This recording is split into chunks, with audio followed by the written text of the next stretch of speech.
Christian fathers అమ్మాయిల మీద దాడులు చేస్తున్నారు అని అంటున్నారు రీసెంట్లీ. అన్ని తరవాలి అలాంటి వాళ్ళని టచ్ అంటే పడిపోతారంట, క్యాన్సర్ తగ్గిపోద్దంట, ఎయిడ్స్ తగ్గిపోద్దంట, కిడ్నీలో రాళ్ళు పోతున్నాయంట, కళ్ళు లేకపోతే కళ్ళు వచ్చేస్తున్నాయంట. అక్కడ కూడా మత మార్పిడి జరుగుతుంది. బస్సుల్లో, ఆటోల్లో, ట్రైన్లో, ఎక్కడ పడితే గవర్నమెంట్ హాస్పిటల్లో కూడా ఈ పాషాండ మతం, ఈ ఫేక్ పాస్టర్ నా కొడుకులు. రుద్రాక్ష లేకపోతే హిందువు కాదా? రుద్రాక్ష లేకపోతే హిందువు కాదా అంటే కాదని అని అర్థం. నేను ఒక ముస్లింని అనటానికి నా మసీదులో నా మీద ఒక సర్టిఫికెట్ ఉంది. క్రిస్టియన్ని అంటానికి అలాంటిది హిందూ దేవాలయాల భూముల్ని ప్రజలకు ఇస్తున్నారు. ఆ భూముల్లో మళ్ళీ చర్చిలు కడుతున్నారు. సిగ్గు సరే ఉండాలి, బుద్ధి ఉండాలి. అసలు మొన్న మసీదుని కూల్చేస్తానన్నది అని అంటున్నారు. తప్పే ఉంది, కూల్చేస్తుంది, కూల్చి పడేయాలి. ధర్మద్రోహం చేస్తే ఖచ్చితంగా కుష్టి వ్యాధి వస్తుంది. సో పవన్ కళ్యాణ్ గారు సనాతన ధర్మం అన్నారు. తండ్రి ప్రభువా ఏసయ్యా ఏసయ్యా ఏసయ్యా ఏసయ్యా, నేను ఇల్లు కట్టేసుకోవాలి, ఇల్లు కట్టేసుకోవాలి, నేను బిల్డింగ్ కట్టుకోవాలి, బిల్డింగ్ కట్టుకోవాలి, నేను కారు కొనేసుకోవాలి, కారు కొనేసుకోవాలి, కారు కొనుక్కోవాలి, కారు కొనుక్కోవాలి. ఎవడక కావాలి రక్తం? ఈ నెత్తి మీద వేసుకుని బొబ్బలు వేసేసుకుని హల్లెలూయా స్తుతి మహిమా.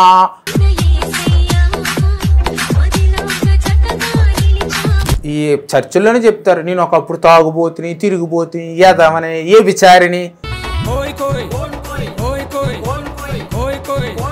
వీళ్ళేమో పాస్టర్ మాకు తోపు తురుము, మాకు ప్రార్థన చేసేస్తున్నాడు, టచ్ అంటే పడిపోతున్నారు. నా ప్రాణ త్యాగం చేసి అయినా సరే ధర్మాన్ని కాపాడుకోవాలని ఆలోచించి. హాయ్ హలో నమస్తే, వెల్కమ్ టు 100 టీవీ. ఈరోజు మా స్టూడియోలో ట్రాన్స్జెండర్ ఎం సుబ్బలక్ష్మి గారు ఉన్నారు. అమ్మ నమస్తే. అమ్మ నమస్తే. జై శ్రీరామ్. మీరు అసలుకి సనాతన ధర్మం గురించి ఎందుకు పోరాడుతున్నారు, ఏమిటి? ఈ సనాతన ధర్మం అనేది చాలా పవిత్రమైనది. ఈ భారతదేశం ఈ సనాతన ధర్మం పైనే నడుస్తుంది. అటువంటి ధర్మం నాశనం అయిపోతుంటే నేను అన్య మతస్థులోకి వెళ్ళి తిరిగి ఆ మతాల్లో ఎంత మన ధర్మాన్ని నాశనం చేయాలని ఉందో చూసి భరించుకోలేక, జీర్ణించుకోలేక, బాధ కలిగి మళ్ళీ హిందూ ధర్మంలోకి వచ్చి నా సనాతన ధర్మం ఈ భారతదేశాన్ని కాపాడుకోవాలని, హిందువులు మత మార్పిడికి గురవ్వకూడదని ఆలోచించి ఒక కంకణం కట్టుకుని నా ప్రాణ త్యాగం చేసి అయినా సరే ధర్మాన్ని కాపాడుకోవాలని ఆలోచించి, ప్రాణానికి ఎన్నో మంది నాకు బెదిరించే నీ ప్రాణం తీస్తాను, నేను చంపుతానని భయపడకుండా నా దేశం, నా ధర్మం, నా ధర్మాన్ని నేను కాపాడుకోవాలని కంకణం కట్టుకుని నిర్ణయించుకున్నాను. మాది అల్లూరి సీతారామరాజు జిల్లా, దేవపట్నం మండలం, పోచంగండి. నేను రాజమండ్రిలో ఉంటాను.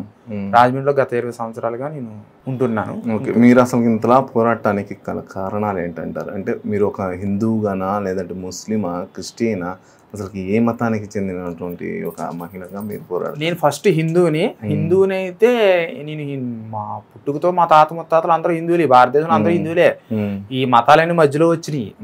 ఈ 1500 సంవత్సరాల కిందట ఒక మతం, 2000 సంవత్సరాల కిందట ఒక మతం వచ్చింది. అంతకు ముందు ఏ మతం ఉందంటే సనాతన ధర్మమే ఉంది. ఈ మధ్యలో వచ్చినాయి. ఈ జనాలు ఏంటంటే స్వార్థం కోసం, కోరికల కోసం, ఆశల కోసం ఈ ఫేక్ పాస్టర్ల మాటలు ఆలకించి మతాల్లోకి మారిపోయి ఈ ధర్మాన్ని దూషిస్తున్నారు. కాబట్టి నేను ఈ ధర్మాన్ని కాపాడుకోవాలి కదా ఎలాగైనా సరే. నేను గత కొంతకాలంలో నేను ఆశలకి, కోరికలకి లోబడి ట్రాన్స్జెండర్ గా మారిన తర్వాత కొద్ది రోజులు చుట్టుపక్కల ఉన్న మా ప్రాంతంలో ఉన్న వాళ్ళు నన్ను మతం మార్చడం జరిగింది. మారిన తర్వాత చూడగా హిందూ ధర్మాన్ని నాశనం చేయాలని ఆలోచనలు వచ్చినాయి. ఒకసారి ఆంజనేయ స్వామి విగ్రహాన్ని కూడా నేను ధ్వంసం చేయడం జరిగింది. అంత విషపూరితమైనటువంటి మాటలు పాస్టర్లు చెప్తారు. ఇలా ఉండగా ధర్మం నాశనం అయిపోతూ ఉంది. అలాగే చాలా మంది మతాలు మారిపోయారు. కాబట్టి ఎలాగైనా సరే ఆలోచించి ఒక్కసారి నన్ను ఒక మహానుభావుడు నీ చర్చికి వెళ్తూ ఉంటే దీవించమంటే, నేను ప్రార్థన చేస్తుంటే మీరు శివపార్వతులు కదా, మీరు ప్రార్థన చేస్తున్నారేట అని చెప్తా ఉంటే నేను క్రైస్తవ మతంలోకి వెళ్ళానంటే అసలు ఆ మతం ఏంటో, బైబిల్ ఏంటో మీరు చదివేరా అని క్వశ్చన్ చేస్తే నేను అప్పటికి చదువుకోలేదు. ఎందుకంటే నేనే కాదు, చాలా మంది చర్చిలకి వెళ్ళే వాళ్ళు కూడా అసలు బైబిల్ అనేది చదవడం రాదు. అది పదాలు అనేవి చాలా డిఫరెంట్గా ఉంటాయి.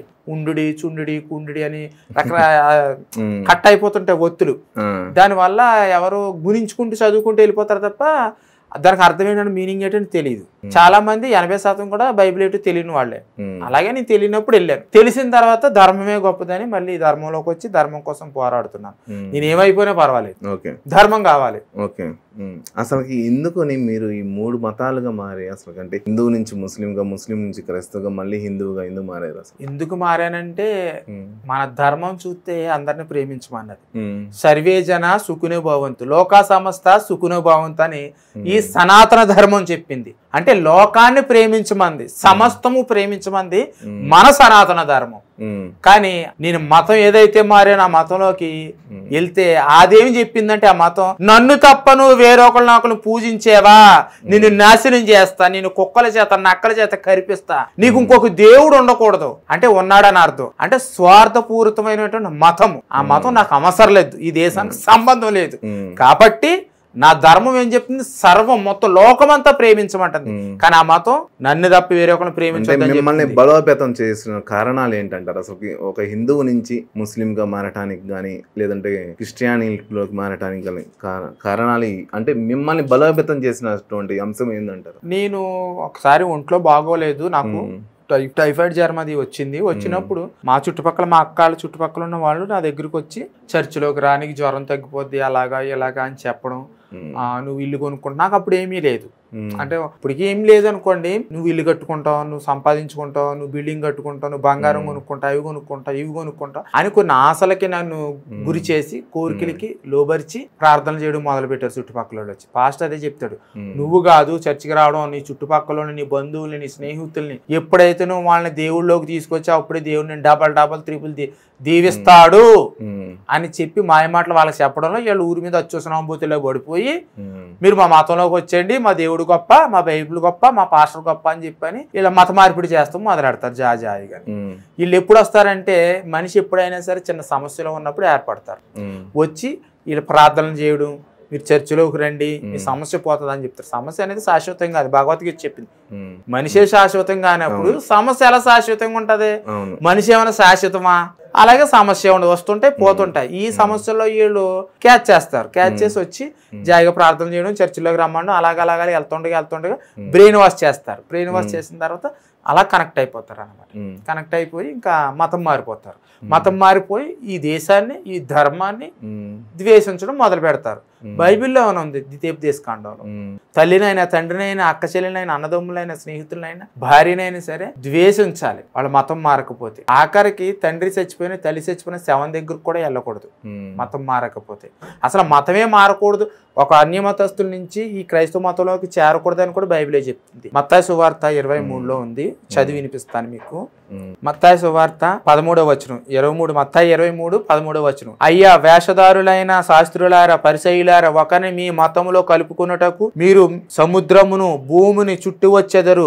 అతడు కలిసినప్పుడు అతని మీకంటే 2 నరకానికి పాత్రుడు, మూల భాషలో నరకానికి మారుదురు, మీరే చేచుదురు. అంటే బైబిల్ ఏం చెప్తుందంటే మీరు మీ పూర్వీకులు అసలు క్రైస్తవులు కానప్పుడు అన్యమతస్తుల నుంచి మీరు తీసుకొచ్చి ఈ క్రైస్తవ మతంలో కలపకండి. కలిపితే వాళ్ళు మీకంటే 2 నరకానికి వెళ్తారు, భూమిని ఆకాశాన్ని చుట్టూ తిరిగి వస్తారు, 2 నరకానికి వెళ్తారని బైబిల్ చెప్తుంది. కానీ ఎవరు కూడా దీన్ని సక్రంగా చూడట్లేదు. అంటే ఎందుకని అంటున్నానంటే ప్రతి ఒక్కరు క్రైస్తవ మతంలో హిందూ మతంలో వాళ్ళని చేర్చుకోవాలని చూస్తున్నారు. ఎందుకని బైబిల్ ప్రకారంగా అసలు మతం మారకూడదు, హిందువులు అందులోకి వెళ్ళకూడదు. వాళ్ళు వెళ్ళినా ఉపయోగం ఏమీ లేదు, నరకానికి పోతారని బైబిలే చెప్తుంది. మత్తయి సువార్త 23:3 వీళ్ళేమో పాస్టర్ మాకు తోపు తురుము మాకు ప్రార్థన చేసేస్తున్నారు, టచ్ అంటే పడిపోతున్నారు, రోగాలు తగ్గిపోతున్నాయి, మాకు అయ్యగారు గొప్ప అమ్మగారు గొప్ప. ఎవడకమ్మా ఎవడక బాబు, నీ తల్లిదండ్రులు ప్రేమించు, నీ అన్నదమ్ములు ప్రేమించు, నీ అక్క చెల్లెల్ని ప్రేమించు, దేశాన్ని ప్రేమించు, ధర్మాన్ని గౌరవించు. అంతేగాని పాస్టర్ అయ్యగారా అమ్మగారా ఎవడకబ్బా ఎవడకమ్మ వీళ్ళు ఈ దేశాన్ని ధర్మాన్ని నాశనం చేస్తుంటేని. ఎప్పుడైనా సరే వీళ్ళు అన్ని మతాల సమానం అని ఎక్కడైనా చెప్పారు వీళ్ళు పాస్టర్లో? ఒక హిందువు అన్ని మతాల సమానం అని చెప్పి అన్ని మతాలని గౌరవిస్తాడు, ప్రేమిస్తాడు. చర్చిలోకి రమ్మంటే చర్చిలోకి వెళ్తాడు, మసీదులోకి రమ్మంటే మసీదులోకి వెళ్తాడు, రామాలయంలోకి రమ్మంటే రామాలయంలోకి వెళ్తాడు. ఒక క్రైస్తవుడు హిందూ దేవాలయంలోకి రమ్మనండి వస్తాడమ్మా, ఒక ముస్లిం హిందూ దేవాలయంలోకి రమ్మనండి వస్తాడమ్మా. వాళ్ళ మతం పట్ల బాధ్యతగా ఉన్నారు, మన వాళ్ళు గొర్రెల్లాగేమో అన్ని మతాల సమానం అంటారు. వీడి ఫ్రెండ్స్ రమ్మంటే మొన్న ఒకటి చూశాను మా ఊర్లో రాజమండ్రి దగ్గర రాజనగరంలో, ఆడి ఫ్రెండ్ క్రైస్తవుడు అంట, ఈడేమో హిందువు పాదయాత్ర చేస్తున్నాడు. ఎక్కడి నుంచి? జగ్గంపేట నుంచి గౌరీపట్నం వరకు పాదయాత్ర, చెప్పులు లేకోకుండా. ఎందుకంటే హాస్పిటల్లో ఉన్నాడు అని చెప్పాను. మరి ఈ గాడిదిగాడు హాస్పిటల్లో ఉన్నప్పుడు వీడు ఆడి ఫ్రెండ్ క్రైస్తవుడు అదే జగ్గంపేట నుంచి విజయవాడ పాదయాత్ర చేస్తాడు. వీడు దేవాలయానికి సిగ్గు ఉండాలి అదవలకి. అన్ని మతాల సమానమైన అడ్డగాడిది నా కొడుకులకి. అందుకే ధర్మం నాశనం అయిపోయింది. ముందు మన ధర్మం పట్ల మన బాధ్యతగా ఉండాలి. అన్ని మతాలు సమానం ఎక్కడైనాయి? అన్ని మతాలు సమానం. నేను మీరు ఒకటే కాదు కదా, పంది నంది ఒకటి కాదు కదా. అన్ని మతాలు సమానం ఎలాగవుతాయి? క్రైస్తవులు ఒక విధానంలో ఉంటాయి, ఒక ప్రార్థనలు ఉంటాయి. ముస్లిమ్స్ ఒక విధానం, హిందువులు మన ఆచారాలు వేరు. అన్ని మతాలు సమానమైన, అన్ని మతాల సమానమైన మూర్ఖుడు, ఏమీ తెలియని అడ్డగాడిదే. వీడికి దమ్ము ధైర్యం లేక, వీడి ధర్మం పట్ల బాధ్యత లేక తప్పించుకోవడానికి అన్ని మతాల సమానం ఒకటే, అందరి దేవుళ్ళు ఒకటే అని ఎత్తేస్తాడు. రేపు పొద్దున్న ఇండ్లు లేపేస్తారు పైకి, దరిద్రం పోద్ది. ఇప్పుడు కోయ్ కోయ్ అనే సాంగ్ ఎంత పాపులర్ అయిందో మీకు తెలుసు. అదే విధంగా అతను ఎంత ఫెమిలియర్ ఫేస్ అయ్యాడో మీకు తెలుసు. అదే విధంగా ఎన్నో కాంట్రవర్సాల్లో కూడా ఇరుక్కున్నాడు. దీనికి ఎందుకని ఇరుక్కున్నాడు ఏంటి? ఈ పాస్టర్లు అనేవాళ్ళు తెర వెనకాల ఉన్న చోపు రాజులే. ఈ చర్చిల్లోనే చెప్తారు, నేను ఒకప్పుడు తాగుబోతుని, తిరిగిపోతుని, ఏదమని, ఏ విచారిని. వీళ్ళందరూ అంతే. అక్కడి నుంచే వచ్చాను, నేను ఏసుని నమ్ముకుంటూ మారిపోయినా. దేనికి మారేలో? డబ్బు కోసం. అమాయకమైన హిందువుల్ని, అమాయకమైన క్రైస్తవుల్ని మాయ చేసి, మతలబు చేసి, మాయ మాటలు చెప్పి, అబద్ధాలు చెప్పి, అద్భుతాలు మహిమలు జరుగుతాయని చెప్పి ఇలా సంపాదించి దొబ్బడానికి. ఇలా తెంగరోళ్ళు ఏంటి ఏమన్నాని వాళ్ళు ఆల్రెడీ చెప్పేస్తారు, మేము ఎదవరం అని చెప్పేసి. వీళ్ళు ఏంటంటే తెర మీదకి రానని చోపు రాజులాగా ఉంటారు. తెర మీదకి వచ్చిన తర్వాత వీళ్ళ బొక్కలన్నీ బయటపడతాయి, వీళ్ళ బొక్కలోకి పోతారు. అలాగే ఈ కోయి కోయి అన్న పాస్టర్ మీసాల ఏం పేరు గుర్రప్ప, వాడి భోగత మొత్తం బయటపడింది. ఇప్పుడు కాంట్రవర్సీకి గురయ్యాడు. అలాగే ప్రతి పాస్టర్ కూడా బయటికి రావాలి, వస్తే వీళ్ళ బొక్కలేట బయటపడతాయి. మీ దృష్టిలో అసలు సనాతన ధర్మం అంటే ఏంటి? సనాతన ధర్మం అంటే అందరిని ప్రేమించేది, గౌరవించేది, ఆరాధించేది, ఒక మంచి మనిషి జీవించడానికి ఒక విధానం, జీవిత విధానం. కాబట్టి అలాంటి ధర్మాన్ని ఈ ఫేక్ పాస్టర్లు తయారయ్యి నాశనం చేస్తున్నాయి. ఇది నాశనం అవడం వల్ల ఎవరికి? ఈ దేశానికే ప్రమాదం. అంటే మన వాళ్ళు అనుకుంటారు హిందువులు సెక్యులర్ గాడిదలు, ఎవడే మతంలోకి వెళ్తే మనకెందుకులే పోనీ, ఎవడిష్టం ఆడిది, ఆడిష్టం ఆడిది. ఈ దేశానికి సంబంధం లేని మతాల్లోకి పోతారు, ఈ దేశానికి శత్రువుగా మారతారో నాయన. ఒకడు మతం మారాడంటే మనకు శత్రువుగా మారతాడు. ఇది నేను ఎలా చెప్పగలను? చెప్పనా? నేనే ఉదాహరణ. పోనీ లేదు, నేను అబద్ధాలు ఆడుతున్నానని ఏడుతారు ఈ గాడిదలు. మా అన్నయ్యాళ్ళు, మా పెద్దమ్మ గారు వాళ్ళ పిల్లలు చక్కగా పూజలు చేసుకునేవారు. ఒక పాస్టర్ ఆడు తాగుబోతూ తిరిగిపోతే నా చిన్నప్పుడు నాకు 10 రూపాయలు పావలా ఇచ్చి చాక్లెట్లు అవి నాకు డబ్బులు ఇచ్చేవాడు. ఆడే సిగరెట్లు బీడీలు అవి తెప్పించుకునేవాడు నా చిన్నప్పుడు. వాడు పాస్టర్ అయ్యాడు. ఇంటి ఎదురుగుంటా చర్చి కట్టాడు. మా అన్నయ్య ఇంటి ఎదురుగుంటా చర్చి కట్టాడు ప్రభుత్వం భూమిలో. కట్టి జాజాయిగా వాళ్ళ మతం మార్చేసాడు. వాళ్ళు మా పిన్ని మా చిన్నాన్ని చచ్చిపోతే వాళ్ళ అన్నమే తినలేదు. తల్లి తండ్రి చచ్చిపోతే వాళ్ళు దినకారం భోజనం చేయలేదు. మరి ఆడు శత్రువు కదా. భారత మాతాకి జై అనమానండి అన్నారు. వీళ్ళు ఎరుకుల జాతికి సంబంధించిన వాళ్ళు, మేము ఆదివాసులు, ఎస్టీలు గర్వంగా చెప్పుకుంటాను. కానీ వీళ్ళు జై ఏకలవ్య అంటే అనరు, జై అల్లూరు సీతారామరాజు జిల్లా అంటే అనరు, జై సుభాష్ చంద్రబోస్ అంటే అనరు, జై డొక్కా సీతమ్మ అంటే అనరు, జై అంబేద్కర్ అంటే అనరు, జై యేసు రక్తం. ఎవడక కావాలి రక్తం? ఈ నెత్తి మీద వేసుకుని బొబ్బలు వేసేసుకుని అల్లెలూయా స్తుతి మహిమ ఎల్లప్పుడు వీడవన్ను. ఏం జరిగింది? ఏ మహిమ జరిగింది? నేను ఇలాగే ఏడ్చాను. ఇలా ముసుకేసేసి దాన్ని ఇలాగ ముసుకేసి ఇలాగేసి తండ్రి ప్రభువా ఏసయ్యా ఏసయ్యా ఏసయ్యా ఏసయ్యా, నేను ఇల్లు కట్టేసుకోవాలి, నేను బిల్డింగ్ కట్టుకోవాలి, నేను కారు కొనుక్కోవాలి, బంగారం కొనుక్కోవాలి, పట్టీలు కొనుక్కోవాలి, చైన్లు కొనుక్కోవాలి. పాస్టర్లు అయ్యే చెప్పేవారు, నువ్వు చర్చిలోకి వచ్చి నువ్వు అన్నీ కొనుక్కుంటావు. నేను కూడా అయ్యే ఇదే తంతు. కానీ ఇప్పుడు అర్థమైంది. వెళ్ళిన తర్వాత వెళ్ళే ముందు ఏమన్నారంటే వీళ్ళు అవన్నీ కొనుక్కుంటాం అన్నారు. వెళ్ళిన తర్వాత ఏమన్నారంటే అవన్నీ శాశ్వతం కాదు అన్నారు.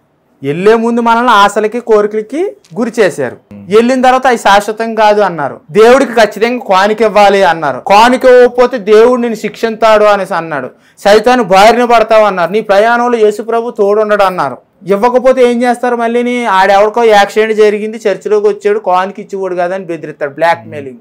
ఇలాంటి పనులు చేపట్టి ఈ పాస్టర్లు ఈ హిందువుల్ని మత మార్పిడి చేసి ఈ కుట్రలు, ఈ అరాచకాలు తట్టుకోలేక నేను ఆ మతం నుంచి మళ్ళీ హిందూ ధర్మం కోసం పనిచేయడం మొదలుపెట్టి. ఒక్క మనిషి మతం మారితే ఈ దేశానికి శత్రువే. ఎందుకంటే తల్లిని గౌరవించడు, హిందువుగా ఉంటే సైతాన్ అంటాడు, చనిపోతే భోజనం చేయరు, భారత మాతాకి జై అండవు. పక్కోడు స్నేహితుడు హిందువు అయితే ఆడు పూజలు చేసుకున్నా భోజనం చేయుడు, ప్రసాదం తిండవు. వాళ్ళు ఎవరైనా చనిపోతే జనం భోజనం చేయరు. మా అన్నయ్యలు అయ్యే చేస్తారు, మా పెద్దమ్మ గారు అబ్బాయిలు ప్రతిదీని.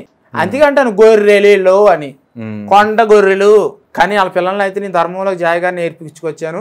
అలాగే నేను సనాతన ధర్మంలోకి వచ్చిన తర్వాత దాదాపు 100 మంది నేను హిందూ ధర్మంలోకి తీసుకొచ్చాను, క్రైస్తవు నుంచి. నా హిందువులనే నేను మళ్ళీ హిందువుల్లోకి తీసి తెచ్చుకున్నాను. ఇప్పుడు నేను హైదరాబాద్ వచ్చాను, మళ్ళీ నా ఊరు నేను వెళ్ళొద్దు, హైదరాబాద్లో ఉండిపోతానేంటి? అలాగే నా హిందువుల్ని ఏమీ తెలియక అమాయకత్వంగా ఉండి మతం మారిపోయారు, మళ్ళీ నా ధర్మంలో తీసి తెచ్చుకున్నాను. నేను ఎవరు క్రైస్తవులు ఏం పుట్టుకతో క్రైస్తవులు ఏం కాదు కదా, ఇక్కడ వీళ్ళ తాత ముత్తాతలు అందరూ హిందువులే, హిందువులకు పుట్టినోళ్లే. వీళ్ళకి దమ్ముంటే వీళ్ళు ఇజ్రాయెల్ దేశం వెళ్ళి జై యేసురత్వం జై జై యేసురత్వం జై యేసు దేవుడు అని అనమండి. 2 సంవత్సరాలు జైలు శిక్ష ఇజ్రాయెల్ దేశం వెళ్ళి యేసు దేవుడు అంటే. ఆ పరాయి దేశం వాళ్ళే ఈ సనాతన ధర్మంలోకి పోవాలయ్యా, కుంభమేళాకు వచ్చి జై శ్రీరామ్ చెప్తున్నారు. బాడీ బిల్డర్స్ కానీ ఇజ్రాయెల్ దేశం నుంచి కానీ రకరకాల దేశాల నుంచి వచ్చి మన భారతదేశం వైపు చూస్తున్నారు. వీళ్ళ మట్టికి వాళ్ళు వదిలేసిన ఎంగిలి మతాలను అట్టుకుని మేము గొప్ప అందరిని ప్రేమించే మతం అంటారు. అందరిని ప్రేమించే మతం కదా వీళ్ళది. వీళ్ళు ఒకటి అంటారు, మా దేవుడు నీ ఇరుగు వారిని పొరుగు వారిని నిన్ను వాళ్ళేం ప్రేమించుము అని చెప్పేసి అన్నాడు అని చెప్తారు వీళ్ళదు. ఏదో సోది కబుర్లు. సరే, నిన్ను వాళ్ళని పొరుగు వారిని ప్రేమించుము అన్నాడు. నా దుర్గమ్మ తల్లికి పూజ చేయ నీకు దమ్ముంటే, నా ఆంజనేయ స్వామికి పూజ చేయ దమ్ముంటే, జై శ్రీరామను భారత మాతకి చెయ్యను అనలేవు, నోరు రాదు, పడిపోద్ది పచ్చపాతం వచ్చేసి. మరి అన్ని మతాలు సమానం అనే గాడిదలకు తెలియాలి కదా ఈ విషయం. మరి అన్ని మతాలని ప్రేమించే మతం ఎందుకయింది? అందరిని ప్రేమించే మతం ఎందుకయింది? ఇది ద్వేషించే మతమే కదా. నేను ప్రసాదం పెడితే తిను, ఆ ప్రసాదం ఎక్కడి నుంచి వచ్చింది? మా హిందువులే పొలం పండిస్తే రైతు ఏం చేస్తాడు? కోను కోసి నైవేద్యం పెడతాడు. నేను పంచభూతాలని పూజిస్తా, సూర్యుడిని, చంద్రుడిని, భూమిని, నీటిని, అగ్గిని. వీళ్ళకి మరి దమ్ముంటే వీళ్ళకి మరి నా దేవీ దేవతలు, దెయ్యాలు, సైతాన్లు, విగ్రహారాధన పాపాలు అంటున్నారు కదా ఈ గొర్రెలు. మరి మా గంగమ్మలోకి వీళ్ళు బాప్తిస్మం ఎందుకు తీసుకుంటున్నారు? మరి సైతాన్ కదా, నీళ్ళలోకి దిక్కకూడదు కదా. మరి అదే గంగమ్మని మేము పూజిస్తాం, మేము గంగమ్మ తల్లి అని. మరి ఆ నీళ్ళు ఎందుకు తాగుతున్నారు? మానేయాలి కదా. నేను సూర్యుని పూజిస్తా, సూర్యభగవానుడు అని చెప్పేసి అని. మరి ఆ సూర్యుడి కింద వీళ్ళు ఉండకూడదు, మరి సైతాన్ కదా. అగ్గిని నేను అగ్గి దేవతని పూజిస్తాను. మరి ఆ అగ్గి మీద వంట చేసుకోవడం మాని దొబ్బాలి కదా. భూమిని భూమాత అని పూజిస్తాను నేను. ఆ భూమాత మీద ఉండకూడదు కదా వీళ్ళు, సైతాన్ కదా. మరి సిగ్గు శరం లేకుండా ఏదో సోది కబుర్లు చెప్తారు. ఎవరికి చెప్తారు వీళ్ళు సోది కబుర్లు?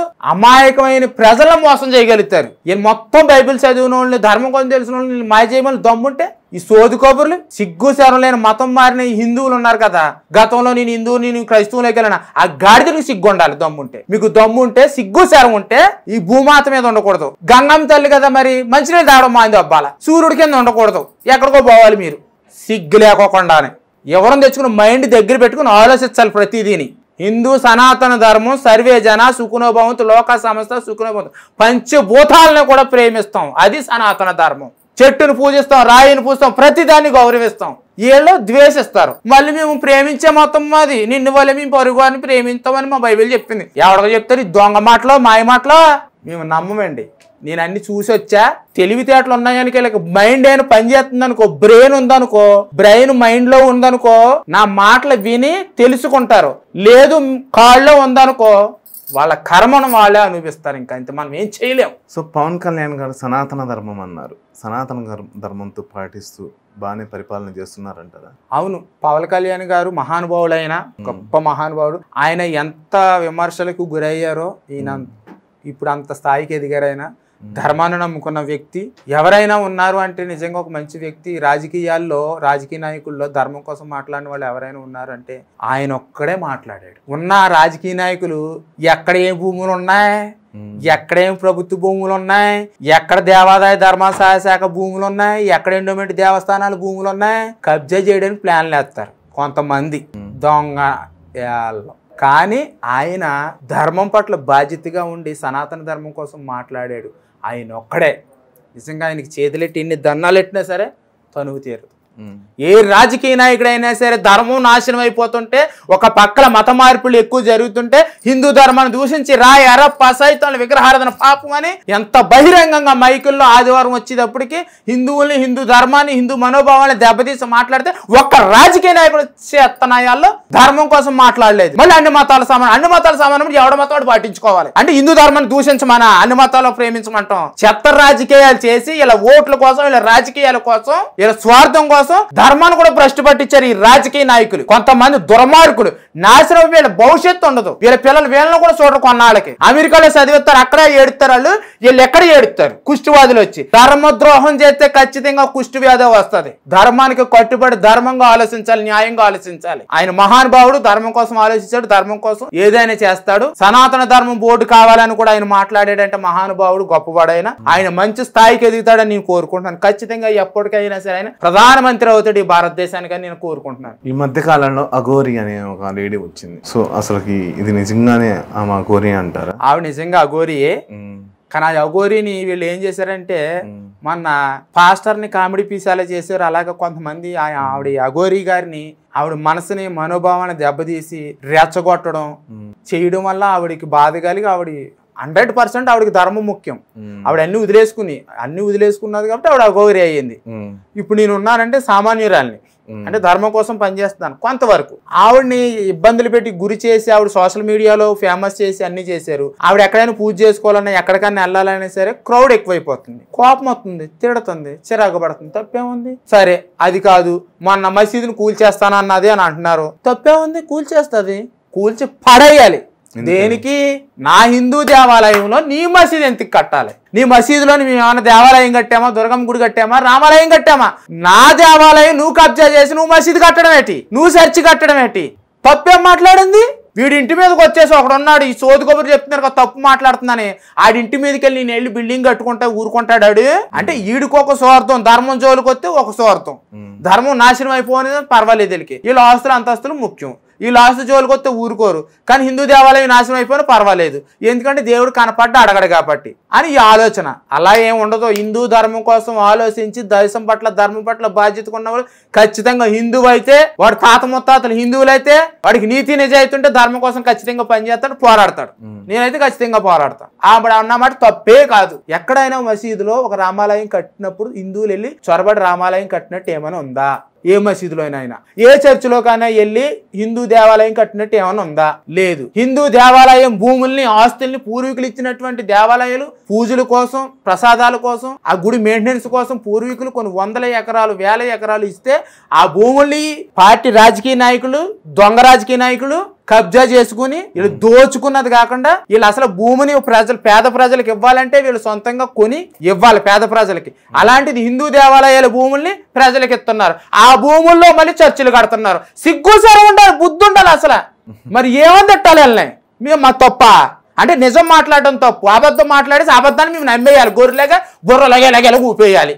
మేము నిజాన్ని నమ్ముతాం, అబద్ధాన్ని నమ్మం. అబద్ధంలో బతికేది గాడిదలు, నిజాన్ని నమ్ముకుంటాం, మేము ధర్మాన్ని నమ్మేం కాబట్టి. అసలు కుంభమేళాకి సాధువులు ఎందుకు వెళ్తారు? కుంభమేళ అనేది 150 సంవత్సరాలకు ఒకసారి వస్తుంది కాబట్టి అది హిందువులకి చాలా పవిత్రమైనది. కొన్ని పాపాలు ఏదైనా చిన్న చితక చేస్తే పాపం అంటే ప్రతి ఒక చీమని చంపిన పాపమే. అసలు ఈ సనాతన ధర్మంలో అసలు మాంసాహారం అనేది తినకూడదు, ఒక ప్రాణిని చంపకూడదు. సర్వప్రాణులను ప్రేమించేవాడు నాకు ప్రియమైన వాడు శ్రీకృష్ణ భగవానుడు చెప్పాడు భగవద్గీతలో. కానీ ఒక జీవిని కూడా చంపకూడదు. అలాంటిది మనం ఉదయం లెగ్గానే ఓ చీమను, దోమను, ఇదేనో దాన్ని చంపుతూ ఉంటాం.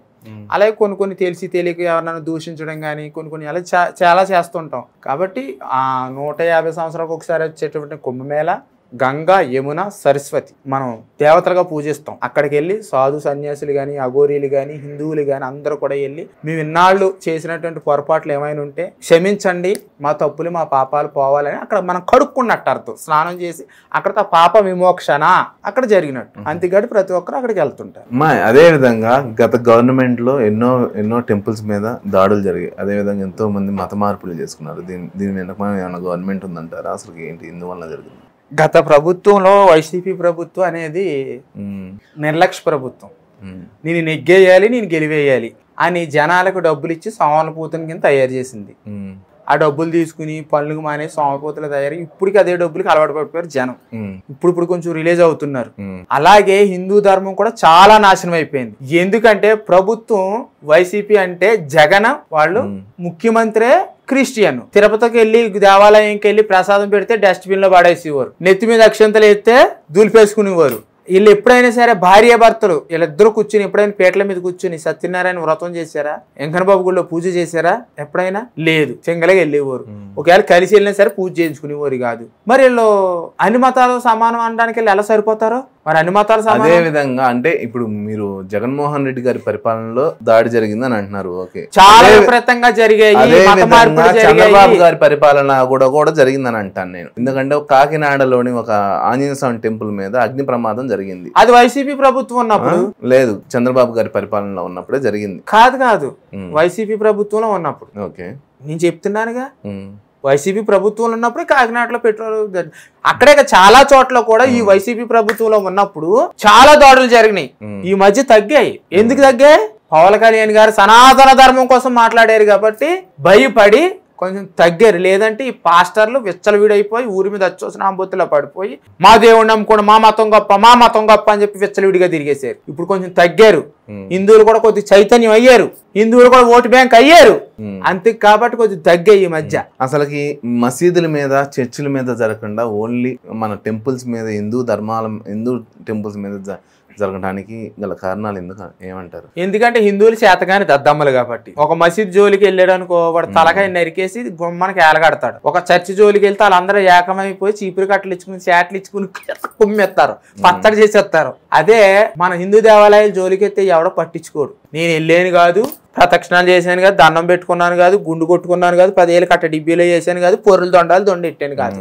ఇదే ఆలోచిస్తారు. మన ధర్మం జోలికి వచ్చి మన దేవాలయాన్ని గాని మన ధర్మాన్ని గాని ఎవడన్నా దూషిస్తే మనం ప్రశ్నించాలి, ఖండించాలి అనే దమ్ము ధైర్యం హిందువులకి లేదు. లేకే వాళ్ళు అంతలాగా విచ్చలవిడైపోయి హిందూ దేవాలయం మీద దాడులు చేసిన వాళ్ళు కూడా పిచ్చోళ్ళు అయిపోతున్నారు. అందుకని నేను ఒక ముస్లింని అనటానికి నా మసీదులో నా మీద ఒక సర్టిఫికేట్ ఉంటుంది. అదే విధంగా నేను ఒక క్రిస్టియన్ని అంటానికి చర్చిలో ఒక సర్టిఫికేట్ ఉంటుంది. అదే నువ్వు ఒక హిందువువి అంటానికి నీకు ఏ సాక్ష్యం ఉందని నాతోటి ఒక ముస్లిం పర్సన్ మాట్లాడాడు. దీని గురించి మీరేం చెప్తారు? మన సర్టిఫికేట్ లో ఏముంటది? హిందూ అనే కదా ఉంటది. ఒక ప్రభుత్వం పరంగా కాదు, నీకు సంబంధించి ఏముంటుంది? నువ్వు ఒక హిందూ అనడానికి మీరు హిందువేనా? నేను హిందువుని అన్నారు. సరే, నేనెవరిని? నువ్వు ఒక హిందువి. నా మొఖాన్ని బొట్లు ఉన్నాయి, నా మెల్లో కాషాయ కండువా ఉంది, నా చేతికి రుద్రాక్షలు ఉన్నాయి. ఇదే సర్టిఫికెట్ కట్ర హిందూ అని. కానీ మీ మొఖాన్ని బొట్టు లేదు, ఒక రుద్రాక్ష లేదు, ఒక కాషాయం కండువా లేదు. నా మెండ్లో కూడా ఒక రుద్రాక్ష ఉందా? ఫోన్లే హిందువు అని అనిపించింది. కానీ బొట్టు కూడా పెట్టుకోండి కొద్దిగా. అలాగా మనం కూడా ఏం చేయాలంటే అలవాటు పడిపోయారు. అంటే రుద్రాక్ష లేకపోతే హిందువు కాదా? రుద్రాక్ష లేకపోతే హిందువు కాదా అంటే కాదని అని అర్థం. ఎందుకని? రుద్రాక్ష అనేది చాలా పవిత్రమైనది. ఆ రుద్రాక్ష మెడలో మన మెడలో ఉంటే స్నానం చేసిన వాడు నీళ్లు ఒంటి మీద పెడితే ఆరోగ్యానికి మంచిది. సైన్స్ చెప్తుంది. సరే, బొట్టు కూడా పెట్టుకోవాలిగా. ఒక క్రైస్తవుడు బొట్టు పెట్టుకోడు, ఒక ముస్లిం బొట్టు పెట్టుకోడు. వాళ్ళ ఆచారాలు అవి. నీ ఆచారం ఏంటి? బొట్టు పెట్టుకోవాలి. మీరు బొట్టు పెట్టుకున్నారా? లేదు. మన వాళ్ళు ఫ్యాషన్కి అలవాటు పడిపోయి బొట్టు పెట్టుకుంటే కళ్ళలో పడిపోద్దని ఎవరో సోదు కబుర్లు చెప్తే సరే, కంట్లో కొంచెం పడ్డది అనుకో, రోడ్డు మీద మనం తిరుగుతుంటాం, దుమ్ము ధూళి పడద్ది, ఆ కంట్లో పడద్ది. అది కళ్ళుకు పాడవకుండా ఇది పడడం వల్ల ఏమవుతుంది? కోసేస్తే అదంతా కూడా మట్టి ఇక్కడ చేరుతుంది, కళ్ళకి ఇక్కడికి. కాసేపు కళ్ళు మంటలు వస్తాయి. కాటికి పెట్టుకున్న కళ్ళు మంటలు వస్తాయి. అదేమైనా చెడా? అలాగే కుంకుమ కూడా అంతే. సైన్స్, సనాతన ధర్మం సైన్స్ మనిషికి ఉపయోగకరంగానే ఉంటుంది. బొట్టు పెట్టుకోవడానికి తెగులు. ఒక ముస్లిము 100 గ్రాములు ఉన్నటువంటి టోపీని పెట్టుకుంటాడు నెత్తి మీద. ఒక క్రిస్టియన్ 1/2 కేజీ 200 గ్రాములు ఉన్న బైబిల్ పట్టుకుని తిరుగుతాడు. ఒక సిలువుని వేసుకుంటాడు, 25 గ్రాములు ఉన్న సిలువుని. 1 మిలియన్ గ్రాము కూడా లేనటువంటి ఒక కుంకుమ బొట్టును పెట్టుకోవడానికి హిందువులకి తెగులు, రోగం, జాడ్డు, దమ్మ. జై శ్రీరామ్ అని అంటారు. వీళ్ళు దమ్ముంటే జై శ్రీరామ్ అంటే ఎందుకు అంటారు? టెంపుల్స్కి వెళ్ళి అంటారు కదా. అసలు మీకు తెలీదు. ఇప్పుడు ఈ మధ్యన కొంతమంది అంటున్నారు అసలు జై శ్రీరామ్ అని కొద్ది దగ్గరికి వెళ్ళి అన్నాం అనుకోండి అంటారు. అదే ఒక క్రిస్టియన్ దగ్గరికి వెళ్ళి ప్రేజ్లాడంటే 100% ప్రేజ్లాడంటారు. ఒక ముస్లిం దగ్గరికి వెళ్ళి సలావాలేకు అంటే వాళ్ళకు సలాం అంటారు. ఒక హిందూ దగ్గరికి వెళ్ళి జై శ్రీరామ్ అంటే నెత్తిని ఇలా కళ్ళేసి ఇలా చూస్తుంటారు. ఎందుకంటే ధర్మం పట్ల బాధ్యత లేదు. ఇలా అమ్మ బాబు ధర్మం నేర్పలేదు, పెద్ద బాలశక్తి చదివించలేదు, భగవద్గీత నేర్పలేదు, ధర్మం కోసం చెప్పలేదు. వీళ్ళ అబ్బాయి షాపింగ్కి వెళ్తానంటే 2000 3000 ఇస్తారు, కావాల్సిన బైక్ కొంటారు, కావాల్సిన ఫోన్ కొంటారు, కావాల్సిన అమ్మాయిని లవ్ చేశానంటే చేసుకోరా అంటారు. అది అన్ని మతస్తురాలు అయితే గొర్రె అయినా సరే నచ్చింది చేసుకుంటాడే మా ఓడు, ఆడికంటే ఎక్కువ ఇష్టం అంటారు. ఇది అదే ఒక క్రిస్టియన్ ఒక హిందూ ప్రేమిస్తే గనక వాడు ఖచ్చితంగా క్రిస్టియన్లోకి రావాలి. అప్పుడు ఆ పిల్ల పెళ్లి ఒప్పుకుంటది. ఒక ముస్లిం అయి ఉండి అబ్బాయిని వేరే అబ్బాయిని ప్రేమించిన అమ్మాయిని ప్రేమించిన వాళ్ళు కూడా ముస్లిమ్స్లోకి రావాలి. అబ్బాయి అయితే సుల్తీ చేయించుకుని మసీదుల అజాన్ గారి దగ్గర సమేతంగా అక్కడ పెద్దల్లో సుల్తీ చేయించుకోవాలి. దాన్ని ఉడుగులు అంటారు. ముస్లింగా మారాలి, అప్పుడే చేసుకుంటానంట. అబ్బాయి అనుకో, ఆ అమ్మాయి ఖచ్చితంగా ముస్లిం అమ్మాయిలా మారాలా, బుర్కా వేసుకోవాలా.